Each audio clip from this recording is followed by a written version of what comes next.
Olá, amigos do Nepom. Estamos no canal Amigos do Nepom. Uma boa tarde. Que Deus, nosso Pai de infinita misericórdia, nos abençoe. Que Jesus, o nosso guia, o nosso modelo, o nosso companheiro de todas as horas, nos inspire, nos traga paz, serenidade, que é isso que nós estamos buscando agora e em todos os momentos da nossa vida, essa paz, essa serenidade, que possa nos auxiliar neste processo de crescimento intelectual, moral, espiritual, a que todos estamos sujeitos, no qual todos estamos em curso, esse processo de evolução, de crescimento, que é tão importante nas nossas vidas. Eu queria, então, começar transmitindo meu caloroso abraço, caloroso e fraterno abraço a todos os amigos do NEPOM, dirigentes, trabalhadores, todos aqueles que estão nos assistindo. É uma alegria muito grande, mais uma vez, voltar a casa, voltar ao NEPOM, para, desta vez, nós tratarmos de uma obra, capítulos de uma obra que está sendo estudada nesse mês de junho, dentro da programação do NEPOM, e uma obra que me é muito cara ao meu coração, porque uma das primeiras obras que eu li quando entrei na doutrina espírita, no movimento espírita, quando eu comecei a estudar espiritismo e, portanto, entrei no movimento espírita ainda em Rondônia, lá no norte, ali noroeste, né? Ali norte mais para oeste do nosso Brasil, e foi aí que eu me deparei com a beleza dessa obra chamada Jesus no Lar, pelo espírito Neio Lúcio, na psicografia de Chico Xavier. E por que que eu iniciei, quer dizer, essa foi uma das minhas primeiras obras, além das obras básicas, naturalmente. Por que que Jesus no Lar foi essa obra do meu interesse logo no início da minha caminhada no movimento espírita e dentro do estudo da doutrina? Porque eu estava assistindo a uma palestra, aquelas palestras iniciais, né?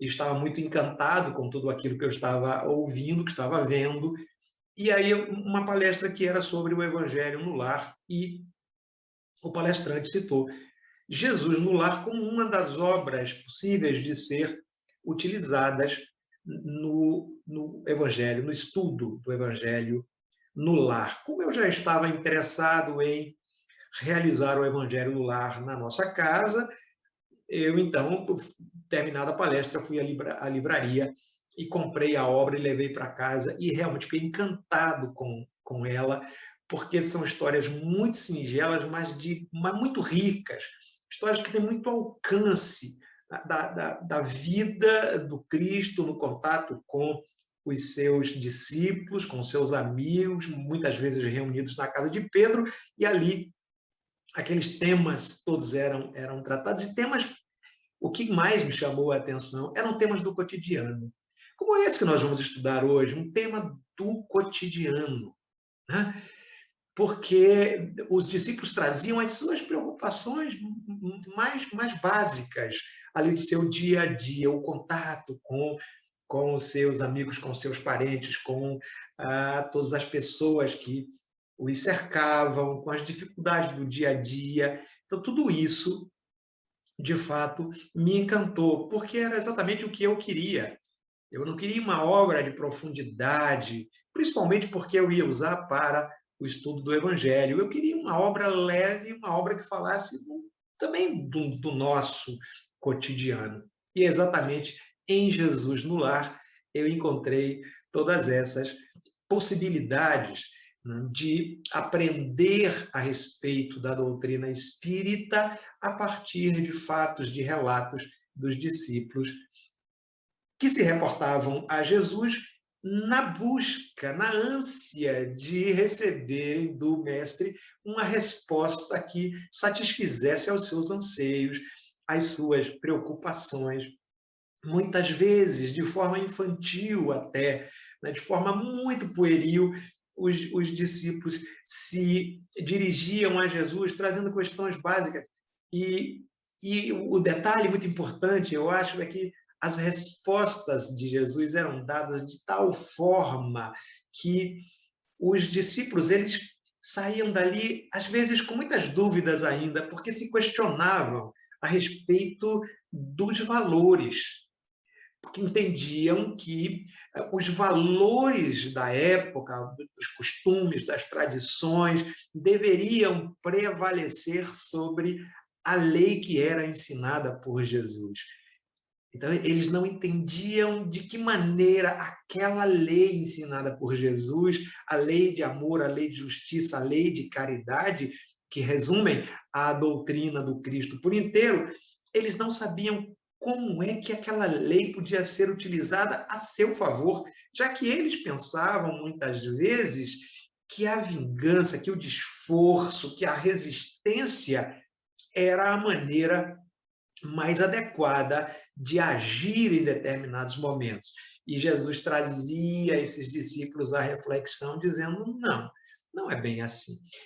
Esta mensagem que nós vamos trazer hoje, vamos estudar nesta tarde, fala um pouco disso, da incompreensão dos discípulos a respeito da lei de amor e de como ela pode ser utilizada a nosso benefício, na construção dessa paz interior que nós tanto almejamos. Vamos ver este capítulo 6 da obra Jesus no Lar, pelo Espírito Neio Lúcio, intitulado Os Instrumentos da Perfeição. Os Instrumentos da Perfeição é o título do capítulo 6 que vamos examinar na tarde de hoje.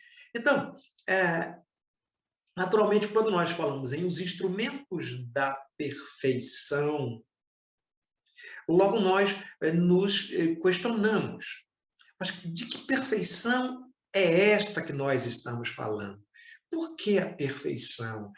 Nós estamos buscando a perfeição? Em que sentido nós estamos buscando a perfeição? Se eu pensar na existência única, numa vida única, seja ela espiritual, seja ela material, mas uma vida única, finita, naturalmente fica difícil pensar na perfeição, porque como em tão pouco tempo, e muitas vezes para alguns menos tempo do que para outros, né? Porque morremos antes de muita gente, é claro. Então, é de se pensar, é de se questionar, mas como atingir a perfeição? De que perfeição é que nós estamos falando? Aquela perfeição a que Jesus se referiu, dizendo sede perfeitos, como perfeito é o vosso Pai. Mas como eu posso atingir essa perfeição se vivendo uma única existência? Bem, mas aí precisamos naturalmente compreender que a resposta não está na existência única.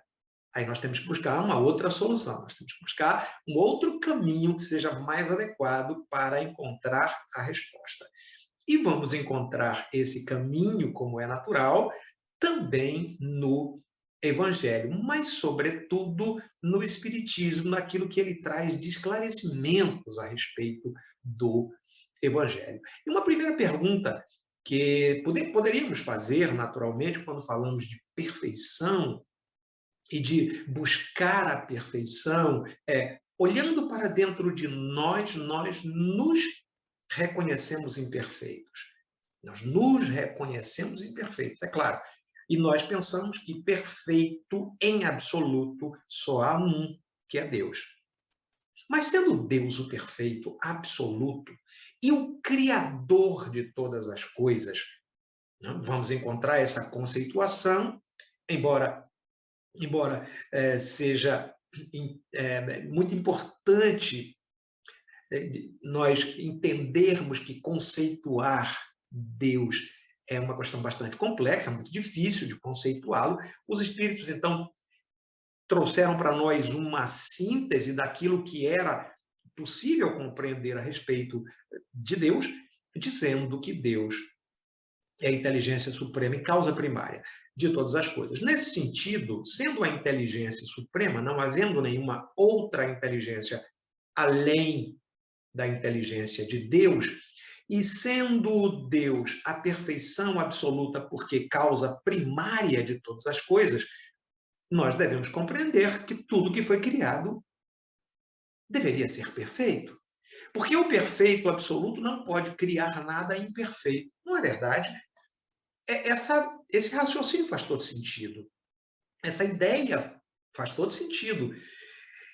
Quando buscamos a questão 132 do Livro dos Espíritos para indagarmos aos espíritos, segundo Allan Kardec o fez, a respeito do objetivo da encarnação, da necessidade da encarnação, os espíritos responderam a Allan Kardec: Deus lhes impõe aos espíritos a encarnação, a necessidade de encarnar para fazê-los chegar à perfeição. Ora, pela resposta, nós podemos inferir que não fomos criados perfeitos. O que seria, de certa forma, uma contradição dentro de um raciocínio lógico, muito cartesiano. Porque nós teríamos que admitir que, ao criar os espíritos simples e ignorantes, ao criar os espíritos imperfeitos, a perfeição absoluta se equivocou. Poderíamos ser levados a esse raciocínio. E como é que nós sairíamos, então, desse complicado enigma? Que um estudo um pouco mais profundo da questão, né, um estudo mais filosófico a respeito dessa questão, poderia suscitar. Como é que nós saímos desse enigma, que parece até uma armadilha, né? Eu acho que nós nem precisamos nos aprofundar nessa questão, porque o simples entendimento é o bastante para dirimirmos a dúvida que pode remanescer a respeito disso. Tendo Deus criado os espíritos simples e ignorantes, isto é, sem o saber, não significa que esses espíritos tenham sido criados imperfeitos. Eu pensaria, e aí é um raciocínio que eu construo, né? Não estou trazendo aqui o ponto de vista, digamos, doutrinário, não há nesse sentido nada de forma tão explícita na doutrina espírita, mas uma interpretação que eu me permito fazer sem fugir à lógica doutrinária. Isso é muito importante. Sem fugir à lógica doutrinária. Eu posso pensar que, ao criar os espíritos simples e ignorantes, Deus deu a eles a oportunidade de desenvolver a sua inteligência, o senso moral, a racionalidade, a consciência, essa consciência íntima, até chegar aos graus mais elevados da evolução espiritual. Portanto, Deus nos deu a faculdade, atribuiu a nós essa possibilidade, esse poder. É como se ele tivesse delegado um poder a nós. Isso é fato. Isso é fato. Né? Mas existe uma outra questão que nós poderíamos, desde já, estabelecer a respeito dessa perfeição. É que o projeto é perfeito. Portanto, Deus, sendo esse projetista perfeito, o mais perfeito que se pode imaginar, e não podendo esse projetista perfeito, né? Essa causa primária de todas as coisas, criar algo imperfeito, o projeto do Espírito é perfeito. Não há nenhuma falha. Tanto é que a perfeição é aquilo que os espíritos chamam de um dos poucos determinismos divinos que nós podemos encontrar assim na evolução do espírito, porque todo espírito tem de chegar à perfeição. Não é dado ao espírito, isso é da lei de evolução, da lei de progresso, não é dado ao espírito não progredir. Ele pode retardar a sua marcha. Ele pode até parecer estacionado na sua marcha evolutiva. No entanto, ele não pode deter a marcha do progresso. O progresso vai dependendo do espírito querer ou não. Esse é um determinismo divino. Todos nós seremos perfeitos. Então, é possível dizer que o projeto divino é perfeito. Então, Deus é o projetista, mas ele quis que nós fôssemos os construtores do nosso próprio aperfeiçoamento. E aí faz todo sentido. Nesse sentido, Deus deu ao espírito, deu ao homem, vamos considerar o homem o espírito encarnado, Deus deu a ele algo que não deu aos animais, a nenhuma outra espécie animal. O livre arbítrio para fazer escolhas conscientes que possam levar o homem ao seu progresso intelecto-moral. Nenhuma outra espécie goza dessa faculdade, desse poder, a não ser a espécie humana, o homem, o espírito encarnado, com o fim, com o objetivo de chegar um dia, após muitas e muitas etapas encarnatórias, à perfeição, pelo seu próprio esforço. Nesse sentido, o homem passa a ser o co-criador. Se a gente observar a natureza, por exemplo, vai perceber que na natureza tudo é perfeito. Na natureza tudo é perfeito. Nós interferimos na perfeição pelo nosso livre-arbítrio. Nós interferimos. As outras espécies animais não interferem na natureza, a ponto de causar um desequilíbrio. Mas Deus deu ao homem esse poder pelo uso do seu livre-arbítrio. Mas também deu ao homem a inteligência para que ele próprio recupere aquilo que danificou, para que ele próprio corrija aquele erro que ele executou. Então, essa é a grande diferença entre nós, espíritos encarnados, nós, os homens, e os animais, que também gozam de uma inteligência, mas uma inteligência ainda em processo de evolução primária. É uma inteligência que não é continuada, não tem um pensamento continuado a ponto de se tornar criativo, porque esse pensamento continuado, do qual nós somos, os espíritos encarnados, os homens, nós somos possuidores, eles permitem com que nós tenhamos uma inteligência criativa. Os animais, tendo apenas o pensamento fragmentário, eles não criam. Eles apenas reproduzem o que a espécie vem fazendo ao longo de milhares e milhares e milhares de séculos. Daí porque as abelhas, por exemplo, um exemplo muito significativo da natureza, porque querem ver perfeição na natureza, estudem a sociedade das abelhas e vão perceber. As abelhas, elas sempre constroem a sua colmeia com o mesmo desenho geométrico, aquele alvéolo sextavado, com a mesma medida. E as abelhas, embora não saibam, mas aquela forma é a forma que permite o maior acúmulo de mel, portanto, e é aquela que permite a utilização mais adequada do espaço. Com aquela forma sextavada, não se perde absolutamente nada. Quem ensinou isso às abelhas? É evidente que ninguém ensinou, ela não fez nenhum curso de geometria, nenhum curso de matemática para saber, mas elas já nasceram sabendo. Essa inteligência das abelhas, naturalmente, que é obra do Criador, dessa inteligência primária, dessa inteligência suprema, causa primária de todas as coisas. A gente pode perceber isso também no João de Barro, que faz a sua casa, não é, tão bem elaborada, tão engenhosamente elaborada, sempre com a frente voltada para o norte. Quem ensinou isso ao João de Barro? Ninguém ensinou, mas ele sabe que os ventos frios vêm do sul e, portanto, a abertura da casa dele para fugir aos ventos frios do sul tem que estar apontada para o norte. Quem ensinou aos castores fazerem aqueles diques com aquelas cavidades, com aqueles túneis subterrâneos ali?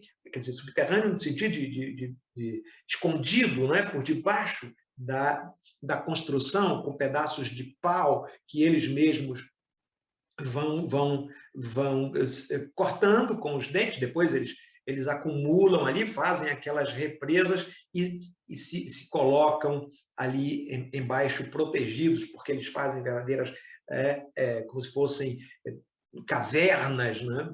Embora não sejam cavernas, evidentemente, mas ali cavidades onde eles se escondem ali por baixo, além de fugirem dos predadores, né? É uma forma deles também obterem o seu alimento. Quem ensinou isso a eles? Ninguém ensinou. Mas eles vêm reproduzindo isso ao longo de muitos séculos e séculos e séculos, desde que existem castores na Terra. Entretanto, ao homem não. A perfeição, para nós, tem um outro sentido. A perfeição tem, para nós, o sentido de nos dar a possibilidade de nós construirmos essa perfeição. É por essa razão que nós caminhamos em ritmos diferentes uns dos outros, porque alguns que têm essa consciência de que cabe a si mesmo atingir essa perfeição, caminham mais rápido. Outros que não têm a consciência, outros ainda que estão no estado, às vezes, de sono, ainda no estado ainda primário, numa fase mais animalizada, ainda não tem essa consciência, caminham num ritmo mais lento, de maneira que nós estamos em níveis evolutivos diferentes, o que não acontece com os animais. Mas muito bem, ora, e aí vem a pergunta, não? Eu poderia escolher não ser perfeito? Sendo eu dotado de livre arbítrio, eu poderia escolher não ser perfeito? Aos animais não é dado. Vejam que eu citei o exemplo das abelhas. Quando elas nascem, elas já nascem sabendo o que vão fazer. As abelhas não tiram folga, as abelhas não descansam, as abelhas não têm férias, elas nascem, trabalham e morrem. Elas cumprem o seu papel na natureza. Simples assim. Elas não têm, portanto, escolhas. Ao nascerem, elas já sabem qual a missão. Elas não têm consciência, elas não fazem isso conscientemente, mas já têm a missão determinada. São abelhas e abelhas produzem mel e para produzir mel se organizam dentro daquela sociedade, aquele conjunto da sociedade. Tem uma abelha rainha, que é de fato a rainha, tem o zangão, que é o reprodutor, tem as abelhas operárias, tem as abelhas guardiães, enfim, tem uma sociedade organizada, já nascem sabendo. Nós não, nós, os homens, os espíritos encarnados, a quem Deus deu o livre-arbítrio, muitas vezes não vamos trabalhar, não queremos trabalhar, vivemos na ociosidade, vivemos na preguiça, às vezes dependemos dos outros, o que não acontece nas sociedades dos animais. Ou os animais trabalham, porfiam, vão em busca do seu alimento, caçam, ou os animais morrem. No caso dos homens não é assim. Há homens de toda a natureza, há espíritos encarnados de toda a natureza, de todo gênero, e usam do seu livre-arbítrio, né, de todas as formas, inclusive para retardar a sua evolução. Não podem deter, mas retardam. Podendo caminhar a passos mais rápidos, retardam pela sua própria negligência, pela sua própria incúria, retardam porque não compreendem que estão dentro de um sistema de leis divinas que são inexoráveis. E como são inexoráveis, essas leis elas precisam ser obedecidas. Quando essas leis não são obedecidas, isso gera um tipo de consequência.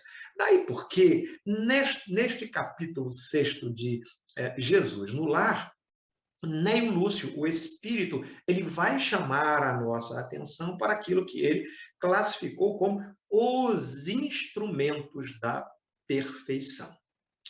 Os instrumentos da perfeição.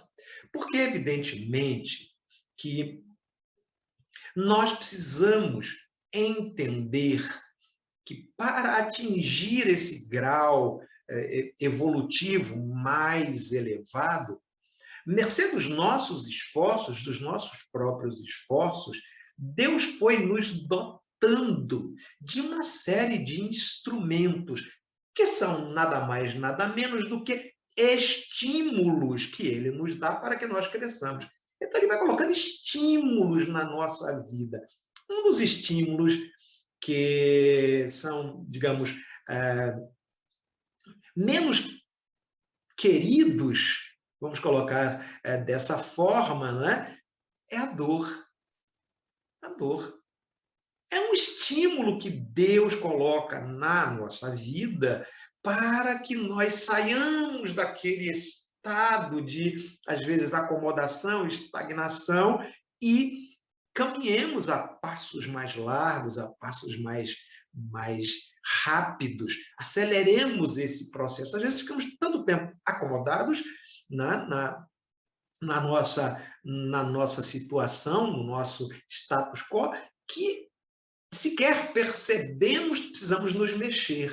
E aí vem a dor, como aquele aguilhão, né, que Paulo chamava de o inimigo, o adversário é o meu aguilhão, é o adversário, o estímulo que me faz crescer. Mas muitas vezes é a dor que tem esse papel, essa função dentro do projeto divino, porque nós ficamos tão acomodados com a nossa situação que não avançamos. Ficamos tão satisfeitos com a vida que estamos levando que não avançamos. E por mais satisfeitos que nós estejamos, precisamos compreender que não é o bastante. Não é o bastante, porque essa satisfação muitas vezes pode estar ligada apenas às conquistas materiais e não às conquistas espirituais. Porque o que vai nos dar de fato satisfação um pouco mais avançados são as conquistas espirituais, porque os bens materiais vamos deixando para trás. Não os levamos conosco quando passamos desta para uma outra dimensão. Nós não levamos os bens materiais. No entanto, aqueles bens espirituais, aqueles bens de natureza moral, esses nós levamos. E é com eles que nós vamos contar na dimensão espiritual. Não há outros. Não há os bens materiais com os quais nós possamos contar lá na dimensão espiritual. Então, não adianta acumular, mas muitas vezes a gente vai acumulando, e não percebemos que há um outro lado que precisa ser desenvolvido, precisa ser estimulado, que é o crescimento moral e espiritual. E às vezes a dor vem, então, para nos alertar, nos advertir, né? Como sempre, a função da dor é esta. A dor, do ponto de vista físico, ela surge quando algo está errado conosco, então vem a dor, aquela sensação de dor, e é o sinal de alerta. Opa, se eu estou com dor, é porque algo está errado no meu organismo. Do ponto de vista espiritual também é assim, vem a dor moral, e a dor moral nos atinge e é preciso que a gente pare para pensar, mas o que há de errado? Por que eu estou passando por esse problema? Por que eu estou enfrentando essa dificuldade agora? Eu que estava tão bem e, de repente, uma dificuldade, um desafio na minha vida de ordem moral. Por quê? Esse é um alerta. É o alerta de que nós estávamos, muitas vezes, acomodados e que, portanto, precisávamos caminhar um pouco mais rápido. É Deus nos dando esses estímulos de quando em vez para que possamos, né, seguir em frente, não fiquemos parados, porque esse é o nosso determinismo. A perfeição é o nosso determinismo. É para lá que nós temos que ir. Claro, falta muito ainda. Nós ainda estamos mais próximos do ponto de partida do que do ponto de chegada. Os espíritos nos informam a esse respeito. Entretanto, isso não quer dizer que nós devamos caminhar a passos lentos quando poderíamos caminhar mais rapidamente. Porque retardar a marcha, né, por conveniência, né, por acomodação, por preguiça, é atrair para nós todas as consequências negativas que essa ação pode nos acarretar. Então, muito bem, o título fala de instrumentos da perfeição. E no capítulo, Pedro E por isso eu digo das coisas do cotidiano, né, que esse livro traz, que são assim tão ilustrativas mesmo. Elas ilustram o que acontece conosco no dia a dia. E Pedro vai, então, à procura de Jesus. Eles estão reunidos e na casa de Pedro. E todos ali à volta, aquela assembleia, como eles sempre faziam, quando estavam ali na cidade onde Pedro morava, e todos reunidos, então Pedro vai questionar Jesus. O livro é este, só para vocês verem, o livro é este, nessa nova versão, né? Quando eu comprei em 1990, né, era aquele outro modelo menor, quase de bolso e tal, que a gente carregava até embaixo do braço, sim, muitas vezes, mas este agora está numa versão bem melhorada. Então, Pedro, ele vai procurar Jesus para um desabafo, ele vai fazer um desabafo. Ele vai fazer um desabafo porque ele não se conforma, ele está inconformado com a atitude de seus parentes. É o que está aqui. Né? Ele teve um confronto com seus parentes. Na verdade, os parentes de Pedro estavam o acusando, né, de ser um dilapidador dos bens da família, uma pessoa descuidada, que não se importava com a sua família, com o crescimento do patrimônio material da sua família, talvez dizendo: você é um preguiçoso, você é um relaxado, talvez porque não entendesse a missão que o Pedro estava desempenhando naquele momento, Pedro que havia, de certa forma, abandonado o mistério, né, o ofício de pescador, porque lembram-se da passagem, quando Jesus o convida, diz: agora vem comigo para ser pescador de homens. Né? Então, abandona a rede e vem ser pescador de almas ou pescador de homens, dependendo da versão. E aí, os parentes acusavam-no, talvez, por causa disso, de você é um preguiçoso agora, você quer viver por aí seguindo, né, esse revolucionário. Não, eram as denominações que se davam ao Cristo, os seus adversários, sobretudo, claro, os seus adversários.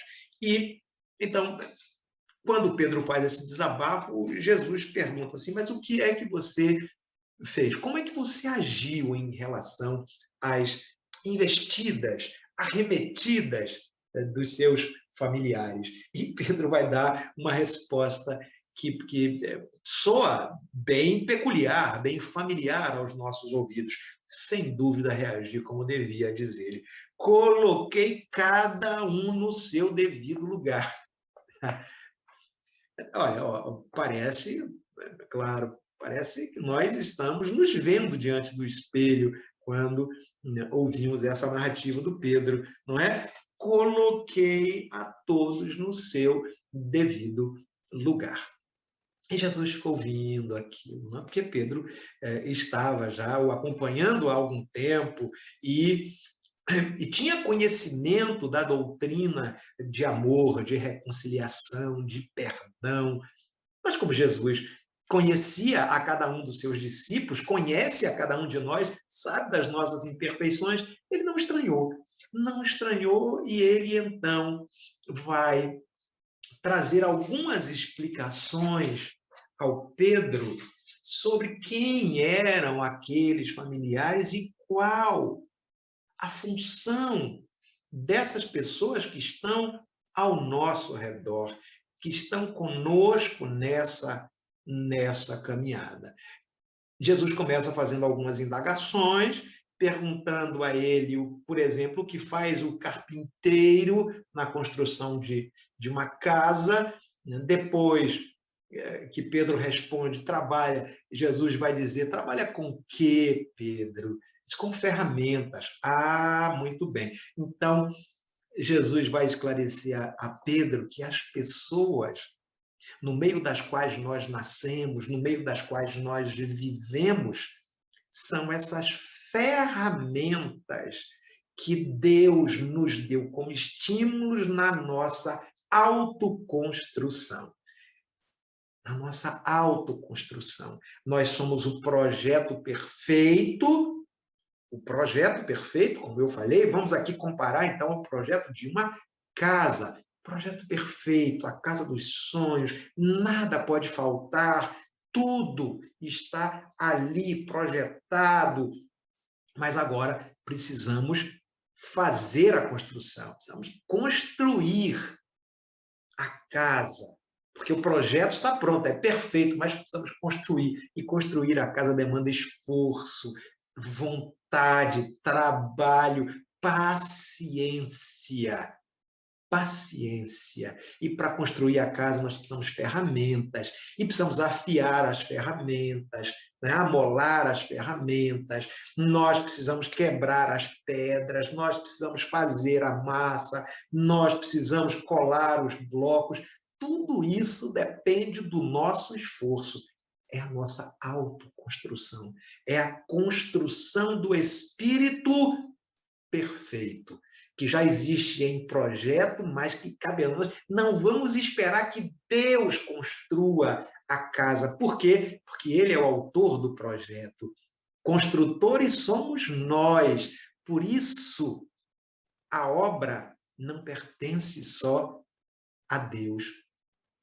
Por isso, nós somos chamados co-criadores, porque nós temos o papel a desempenhar de construtor, naquilo que o projeto já é perfeito, mas precisa do construtor colocar as mãos à obra.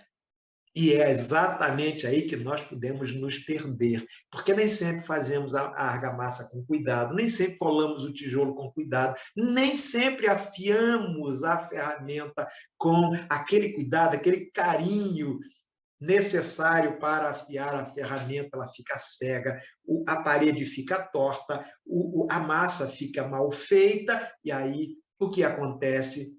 O projeto está perfeito, mas a construção está imperfeita, precisamos corrigir.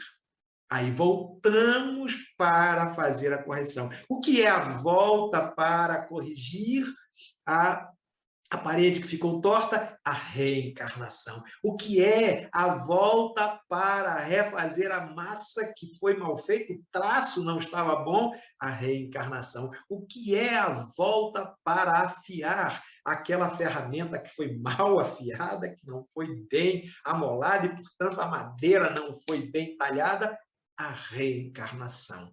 E quando nós reencarnamos, nós estamos ao lado de pessoas, estamos ao lado de parentes, estamos ao lado de amigos, de companheiros que representam para nós essa parede torta, essa ferramenta mal afiada, essa massa mal traçada.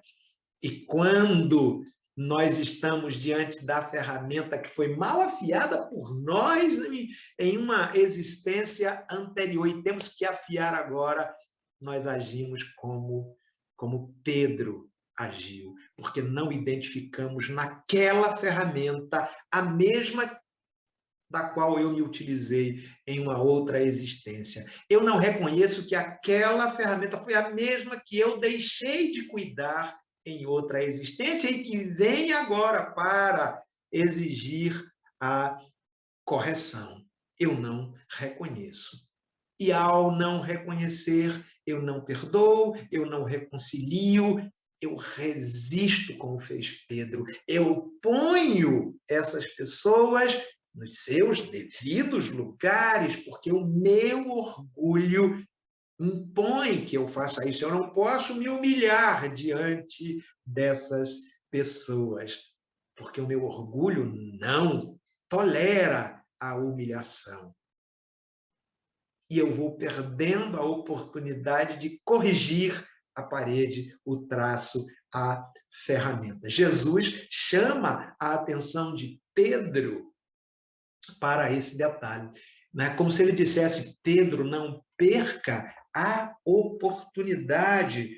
Ele diz: aproveite, Aproveite, porque enquanto o marceneiro usa as suas ferramentas de Jesus por fora, cabe-nos aproveitar as nossas por dentro.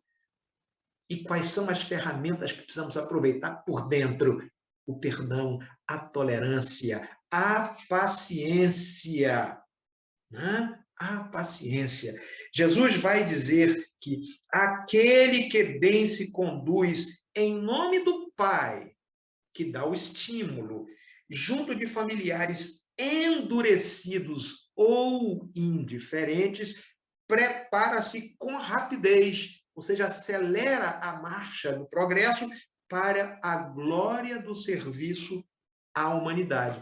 Significa dizer, quando nós estamos aptos para a autoconstrução, para a construção interior, nós já podemos ser agora aqueles mestres de obra, aqueles que vão ajudar os outros nas suas próprias construções. Mas enquanto eu não for capaz de construir a mim mesmo, de usar essas ferramentas interiores em meu proveito, como poderei ajudar o meu vizinho? Como poderei ajudar os meus amigos? Como poderei ajudar aos que me procuram? Como poderei ajudar a humanidade?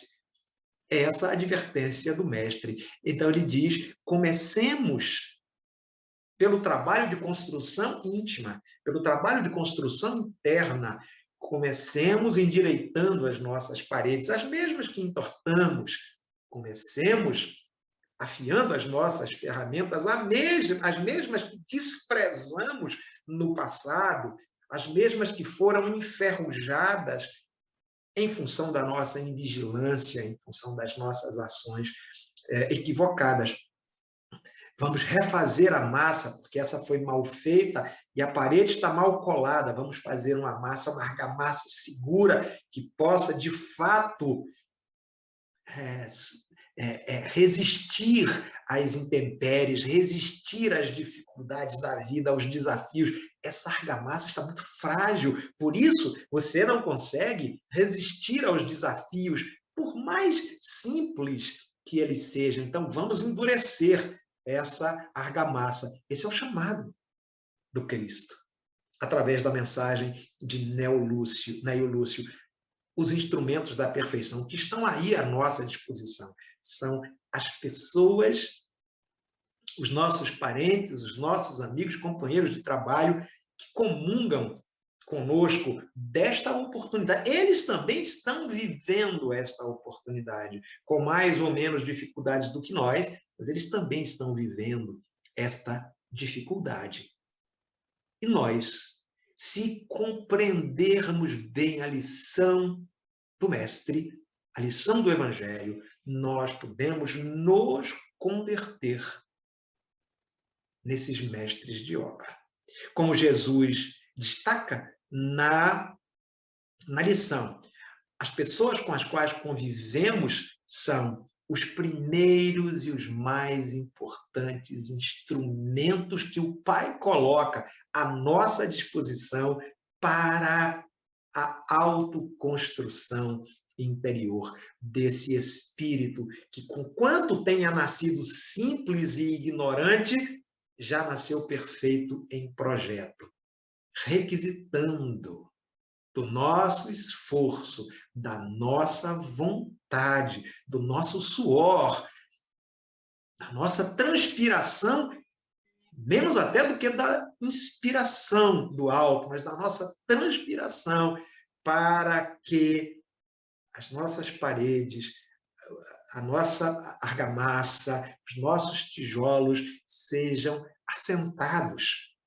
em clima, em regime de segurança, a fim de resistirmos com muita coragem, com muita bravura, como aquela casa que foi construída em cima da rocha e não na areia, para que nós resistamos com bravura, com coragem, com destemor a todas as intempéries, a todas as dificuldades e desafios da nossa existência.